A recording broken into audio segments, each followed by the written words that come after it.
అంటే నిజానికి లక్ష్మీదేవి ఉండాలంటే మనం చక్కదిద్దుకుంటే మనమే ఆవిడ తప్పకుండా వస్తుంది. సుమాని భీష్మాచార్యుల వారి యొక్క ఉవాచ. మీరు ఒకటి బాగా గుర్తుపెట్టుకోవాలి, ఆయన చెప్పాడు కాబట్టి నేను చెప్తున్నాను, కానీ నా మనసులో ఎవరూ లేరు ఇవి చెప్తున్నప్పుడు. కాబట్టి అన్యమందిరగామిని, ఎప్పుడు ఇంటికి తాళం వేసి ఎక్కడికో వెళ్ళిపోవాలి, తన ఇంట్లో తాను ఉందామని అనుకోకపోవడం. ఇంకా అంతకన్నా నేను వ్యాఖ్యానం చేయాలి. అధిక నిద్ర అయిన మానిని, ఎప్పుడూ నిద్రే, ఎప్పుడూ పడుకోవడమే.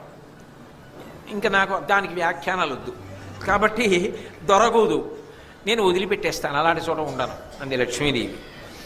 అర్జనీ తటాక తరుషండ పుష్పవాటముల నిలుతూ, బాగా తామర పూలు విరిసినటువంటి కోనేరు ఉందనుకోండి, అక్కడ నేను ఉంటాను.